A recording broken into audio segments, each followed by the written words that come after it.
friends, it's Jana Phillips. Today I'm going to teach you how to make paper snowflakes out of paper bags. So let's get started. What you'll need is paper lunch sacks. These are just like the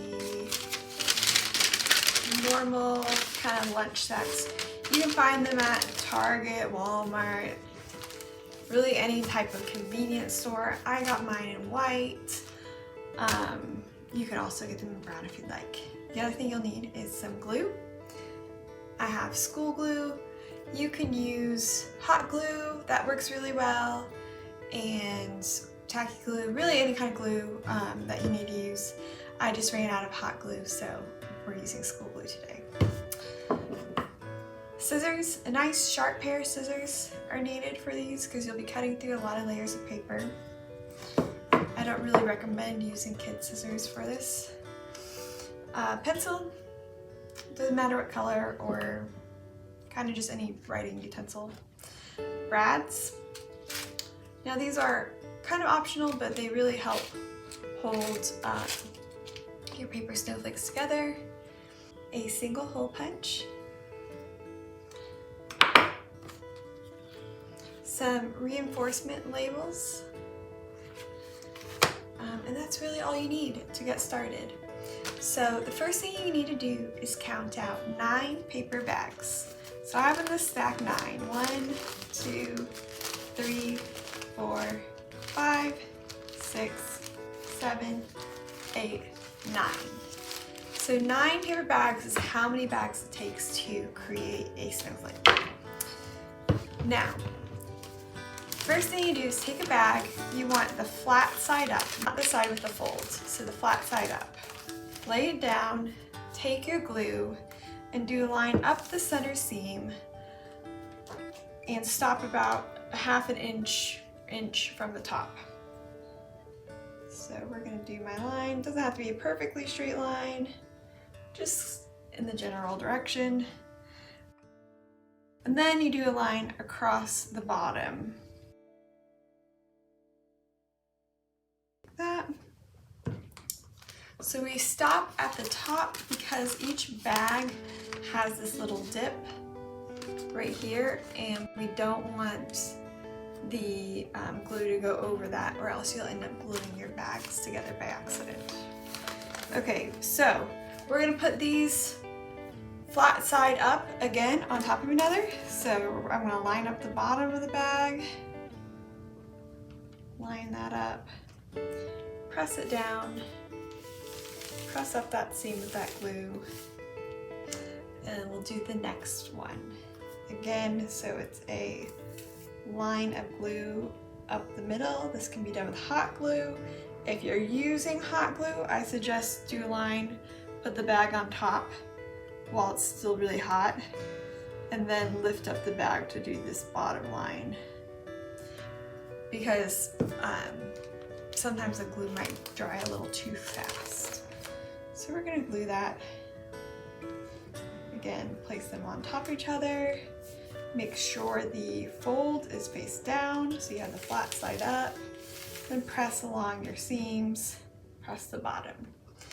So we'll stack 9 of those up, and then I'll show you the next step. So once you're done gluing all these, I took clothespins, you can take any type of clip, and clamp the bags together while they're drying. That way they have a really nice tight seal, and they stay really stuck together while they're drying. So this is one I left overnight, and I used just these clothespins that I got from Dollar Tree. Dollar Tree is pretty great. So I'm gonna take these off. Next thing I like to do is start opening these up. So when I'm opening it up, I'm trying to get all the glue unstuck. So you might just reach down in the bags, kind of make sure they're all unstuck, open each one. Okay, this last one is a little stuck, so I'm going to open that. So these glue together. Now you can see you can fan them out and open. And with these, we will start cutting. So we're going to close it up. And on this back side, we're going to draw our pattern. There are so many patterns you can do. Here are some examples I did. I have this one, which I cut these little kind of teardrop shapes out of. And I cut a little bit at the top. This one, I cut a nice straight V in and some V's in. Straight cuts are a lot easier than curved cuts on these bags. This one, I left a kind of a narrow top on the bag. And that gives me nice little points as I open up the bag. So there's all sorts of shapes and patterns you can pick. What I think looks best is just mirroring your cuts on each side. They don't have to be perfectly matched, but the closer you can get, the better it looks. So we're gonna start, and I am gonna draw my pattern. So I'm just taking the top of the bag, I'm gonna cut down, I'm drawing the lines that I'm gonna cut. I like top, you can do angles going in the same direction.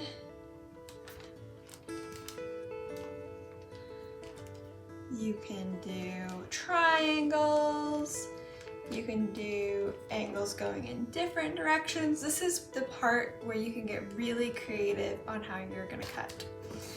So you can cut these all at once if you have a really nice pair of scissors, or if not, you can kind of separate the bags and cut out the first couple layers and then work down accordingly.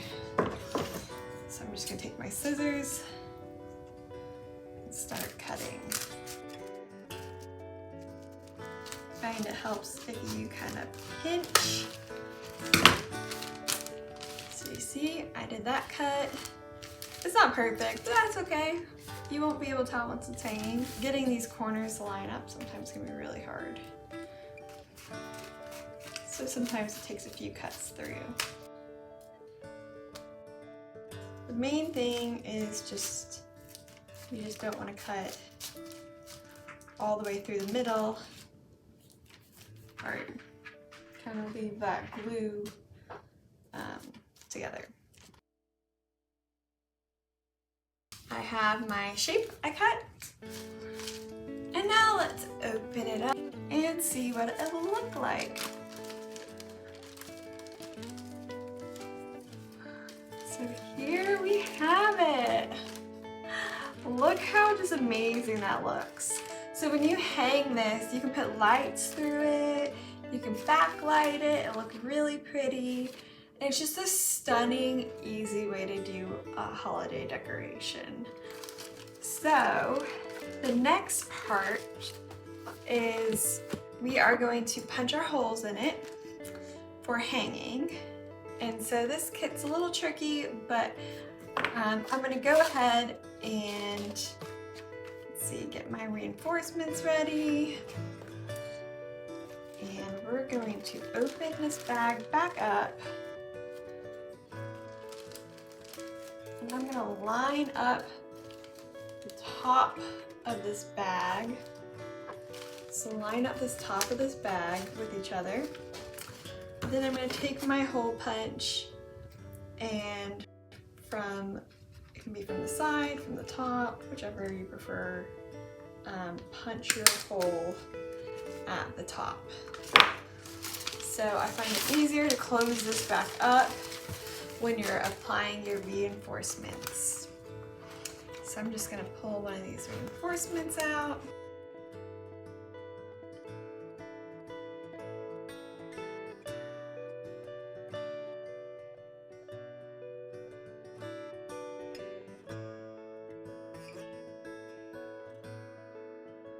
So these reinforcements really help prevent the snowflakes from tearing, and doing this way without gluing it open will help you be able to reuse these snowflakes from year to year. So that's something I really like about doing it this way. Now if I was really worried about this cut, I can go in and add extra tape, but I'm not too worried. Okay, the next thing we're gonna do is we're gonna do an extra hole punch for the middle section to hold that together. See, otherwise it might gap open. So line up these holes, get out a brad. I'm gonna kind of semi-open it up. Okay, take my brad. I'm gonna line up these holes, put it through, and open it up. So this will help me when punching my next hole, make sure that everything's a little bit more lined up. Line up this middle section, and we're gonna punch another hole in the middle. Okay, so from here, I'm going to retake this out, close it up, and reapply the reinforcements on the next two holes I just made. Now the nice thing about this project is it's so inexpensive. It's less than $2 for a pack of 50 paper bags, and that will get you roughly 5 paper snowflakes. If you already have your single hole punch or your scissors, that's really cost effective, or same with the glue. You can use whatever you have at home. The brads were about $3. And the reinforcements, I got a pack of 1,000, but you can get packs in all different sizes and they're relatively inexpensive. Open this back up. I like to do the top one first. Doesn't really matter. Hold it together. Okay, so here you have your paper snowflake. Look at that. You can put a string through the top and hang it. It's just so much fun. I love these. And you can just get really creative. Now let me show you some of the other shapes and how they turned out. It's just so fun. It's like so surprising every time you do it. This is a very bold shape. And I love how this one turned out as well. Just look how pretty. Now I love how the curve kind of makes these heart shapes in the snowflake. It's so cute. Okay, so that is how you make a paper snowflake. I hope you have a lot of fun with it. Hit me up in the comments if you have any questions about this process or anything that will make steps for this easy. And thanks for watching.